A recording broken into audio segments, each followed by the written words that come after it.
All right, everyone, link in the description for this very important video. Again, Democrats that are saying everything is okay, this is just fine. It's like that cartoon with the little dog with the top hat on and the house is on fire around him. He's like, oh, this is fine. I feel perfectly safe. And then his face is melting off. That's sort of what the Democrats are doing by and large right now. The handful of moderates that I think know that things are going in a terrible direction, they're going to save themselves. Manchin knows that all he has to do is stick to his guns. He gets reelected. He doesn't give a shit what happens to the party at large. Don't work with him anyway. Cinema, a few others. It's funny to watch them basically distance themselves. They're like, hey, you know, guys, there's a problem ahead, but, you know, we're not on the ship that's headed towards the Whitewater. Go ahead and drown yourselves.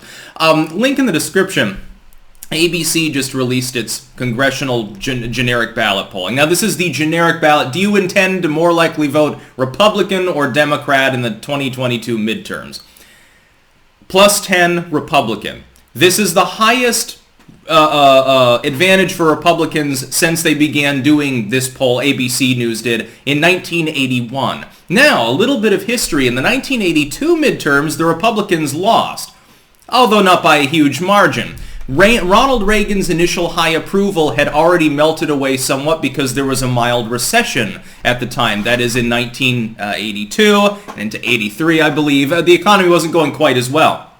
Picks up later on. But that morning in America again, Indian summer under Ronald Reagan, by the midterms was no longer really positively impacting him. His force of character and his initially high approval dwindled. But they didn't dwindle this much because he started off at a higher level and lost it more slowly, and the economic problems were not as bad. The Republicans lost only a net 7 seats in the House.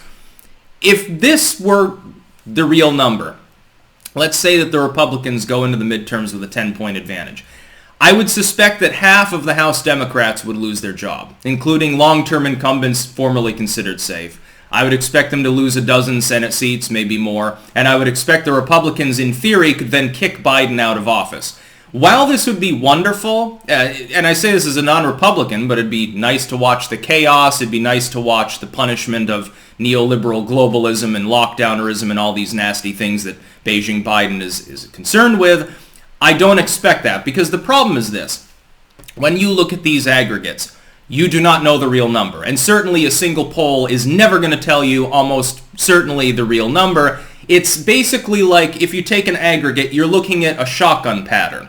You have to look at where the individual holes are, and somewhere towards the middle tends to be the real number, assuming that your sampling is right, which is another problem. What this does show, though, is a velocity against the Democrats. They, not that long ago, had a 5-6 point advantage, which you would expect. If you had roughly the same turnout for the parties, the Republicans have a 5-point disadvantage. So for the Democrats to be 4 or 5 points ahead, that's like a 50-50 mark. The Democrats, because of the population demographics, voting in the election, have the advantage. The reason that they don't inevitably win is because because of the Senate, basically. You got to realize that the Democrats are concentrated in a half dozen states. Most of the Democrats in the country, they're in California, they're in New York, they're in Illinois, New Jersey, Massachusetts, Connecticut, and then I suppose you could say at this point, like parts of Minnesota, St. Paul, Minneapolis, and so forth. They're in urban areas. So the rural states, a lot of safe red Senate seats. This, by the way, is how the Senate is meant to work, and it shows, of course, the disconnect between a handful of cities and their cosmopolitan populations and virtually the entire rest of the country, including all of the productivity and 90% of the food production. But this does give us one thing. If you look at virtually all of these polling firms, Emerson, ABC Now, etc., you've got near record high or record high GOP polling in many of them. Even though there are other polls that show +2, +3 for the Dems, and of course in the aggregate it's only like +0.7 for the Republicans, again because it's less polling here than like Biden's approval, 11th hour races, like certainly the race in Virginia or New Jersey or something. You get a little bit less polling, a little bit less accuracy and more wiggle room. The mere fact that you could even have a poll in which you don't grossly oversample Republicans, which ABC didn't, show that result, shows a velocity against the Democrats. At this point, most of it is economic, which is a fulfilled prediction, by the way. Do you remember when Biden's approval specifically tumbled? He took the largest single-month drop in presidential polling history, actually, right after the botched Afghanistan withdrawal. And I said this will be short-term. He might even gain some of that support back. It'll be basically the economy and the border crisis that seep away at his support. That has happened. One of the other top 10 biggest month-long drops in presidential polling history happened in October. In August, sorry. Happened after the botched withdrawal. Or was it September? Can't remember. He's had a lot of considerably catastrophic drops, so sue me. His approval is still dropping. I expected him to get a little bit of a bounce from the infrastructure deal, but we've got like 5 new polls that started or even ended after that period. He hasn't gotten a bump at all. He's still losing support. I think that it is predominantly inflationary. People are out of jobs or out of the workforce. Prices are skyrocketing. Inflation is going up still, by the way. For October, it was 6.4, up from 5.4 or 5.6 the prior month. Still rising. Citi is saying it won't peak till February. Yellen's saying it won't start going back till normal till next May. That's going to cause a lot of people a lot of problems when it costs twice as much to go to and from work or to go to the store. You get to the store and there's a lockdown anyway and there's shortages and stuff. People are looking around at a scenario that they haven't really seen at least since the worst aspects of the Great Recession. But even then, the inflationary part wasn't there. It wasn't due to shortages. If anything, you had too many vacant homes for a while. Sort of an inverse. You have every possible economic factor here, and that's why Biden's polling is getting down towards the 30s mark, his approval polling.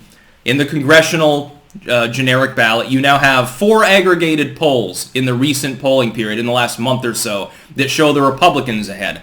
If you go into the election with a net zero sum, the Republicans win. Simply because that boost in turnout, which you would have to have for that polling, that lower turnout, presumably due to lower support for the Democrats, is evening out a situation that normally would be 5 points in their favor.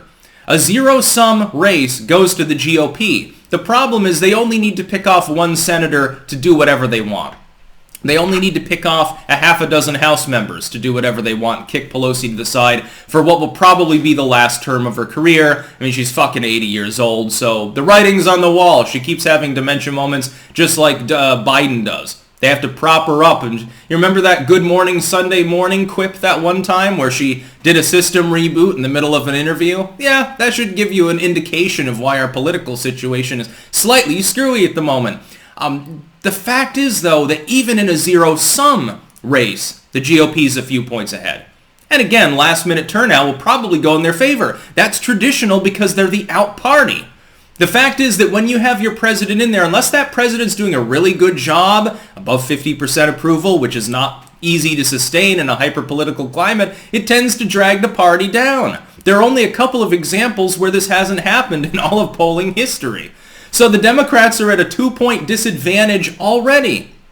Point 1, they're behind, technically speaking, in the aggregated congressional ballot, possibly by a lot more than 0.7. Number 2, their president's in office and he's not popular. With a disastrous economy right now, if you're like Joe Manchin, you're sitting pretty. Because you can say, hey, I realized that there were problems. I was the one that stood against this horse shit. Everyone else decided to go down shit creek without a paddle because they're stupid.